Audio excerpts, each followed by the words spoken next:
Hi. So something I watched today just what it kind of triggered me to make this video. So when we get into a highly emotionally charged connection, as I'll call it, we kind of think that we go into this either runner or chaser mode. Now, a lot of people kind of get quite clearly defined into one, whereas maybe for my journey, for the process of how I would then go on to analyze things and experience things, I kind of always had a bit of a mix up of these things. So I had elements of being a chaser, and then I had elements of being a runner, and had elements of like obsessing over a fantasy. I had elements of being terrified, being elements of like running and not being able to answer calls.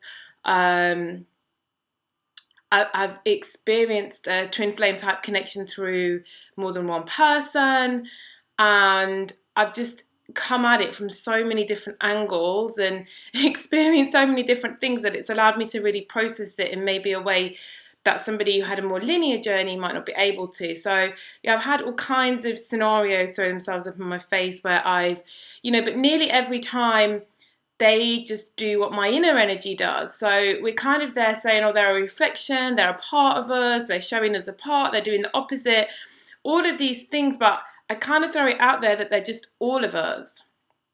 They're just showing us our inner war with ourselves, basically our duality. If we get an inner union and we collapse our duality, we can't really help but have that externally, because what is within, so without. It's why war happens in our country, because, well, war happens in the world, because it's a reflection of people's inner duality and inner war with themselves. That's why when people say, if you evolve and the only thing you need to do is work on your own evolution and your own ascension, because actually, if you do that, you trigger others to do it. And then if we all do that, there will be no war, because we will have all collapsed our duality. So there will be, war is the outward playing out of mass duality experience, and we have our own little mini wars playing out because of our own inner duality. So when you experience like a runner chaser type of scenario, it's just that you're out of balance. Like I know for myself, like when I have a connection and I have a runner type experience, I know that actually when they take a little step towards me, or I put myself out there and allow myself to be vulnerable, I panic and I totally close down my energy. And even if my actions don't suggest that, because I try and stay calm, I'm aware of it, so I push on forwards as a kind of regular balanced person, my energy is doing all kinds of stuff. And these are energetic connections. So you have to be way more aware of your energy than you do your words and your actions and everything, because it all stems from an energetic connection. And I know every time there's a potential connection and opportunity for me to be vulnerable, I totally close down, shut down, I panic, I go into a tailspin.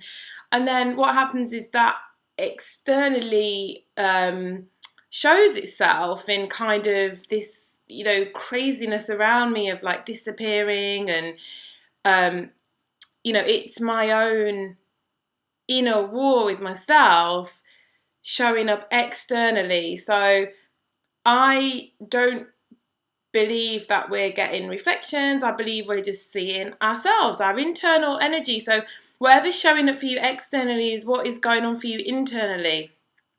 So if you want to start seeing better things show out externally, you've got to change the internal. And it doesn't happen by kind of blaming people or kind of getting lost in, oh, he behaved like this, she behaved like this, he did this, she did this, he can't do this, I don't think he's ever capable of a relationship, she's a narcissist, all these things, like they're all labels really for people that are lacking in self-love and unable to be vulnerable and are out of balance within themselves. And so all these kind of labels and crazy scenarios show up. So to get into union, we need to collapse these dualities. And the thing is, people can say this, and you can see people saying this, and then you're like, well, why isn't your situation? Because knowing that you have to do that and doing it are so different. Like actually collapsing your duality is you know, a big a big task, and you can be aware you have to do it, and it still can take you time, you know, to do that. And it's a process of becoming more and more aware, like constantly analyzing, questioning. That exercise I gave a few videos back, where you just say, like, I am at the end of every sentence, where you go to judge somebody, is so huge. And I'm still trying to be aware of that now, because it lets you see how more and more how you're just experiencing yourself. You're just experiencing your inner war going on externally. You know, it's why whenever you're in a really good mood and you're, you know, feeling more balanced within, everything kind of flows around you. People are nice to you, you know. And then you have a bit of a shit day and people are rude to you, and someone, you know, pushes past you on the underground and all these things, because our external world is just reacting to our internal. And that doesn't mean that, you know, everybody has their own little world going on, but they kind of do, because the world goes on and your reaction to its stimuli is your experience. So there's lots of things that go on that you won't react to, because you are not kind of, your belief system and your programming hasn't taught you to react to it. You've kind of not got that stimuli reaction, so it will just go on and you won't even notice it. It won't trigger you. It's only the things that trigger you and the stimuli that triggers you that you will observe and you will be aware of. So something that wouldn't bother somebody else might bother you. And this is the same in high strung connections, only you'll be drawn to people, like, you know, that really, really kind of closely draw you in to really show you your duality, because you kind of trapped there to work through that lesson, rather than just like the person in the shop who you can walk away from and say, oh, he's an asshole, and just forget about him. So every day there's potential stimuli going on everywhere, but it's just we react to the things that trigger us and our particular issues and subconscious stuff and karma. Karma I refer to as basically the patterns and belief systems that we've been brought up with, that we're here to get rid of and change.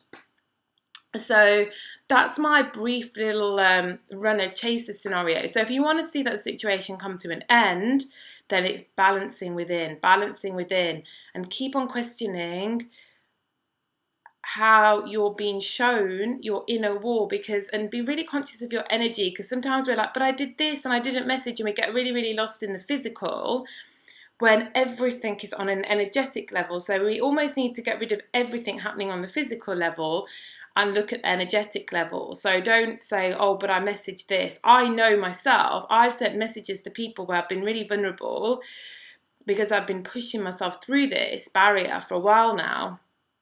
And so the message to the outsider will look fine, whereas inside I had a breakdown, a panic attack, I span out, span out of control, and sent that awful energy like boom. And then I wonder why, you know, I don't get responses that I'd like to get, because I did the right actions, but I sent the wrong energy with it. And that's just a process. The more you kind of push through, the you know, the more you'll overcome stuff, and the more it will come. You know, that's why no one can really guide you, because your soul knows what it needs to do to evolve past its lessons, you know. So while somebody might be better just to sit on stuff and not message, maybe somebody else has to bloody message the hell out of a situation, just so that their soul evolves and they're no longer scared of rejection anymore, and the energy just balances, because it's all energetic. Okay, so I hope that made sense for everybody, and I don't know if I'll do another video before Christmas. If I don't, have a great Christmas, everybody. I don't really celebrate particularly, because I don't really celebrate these special occasions very much, but I will be going home to my family and sort of doing a semi-celebration. So I hope everybody has a lovely one, and I'll speak to you soon.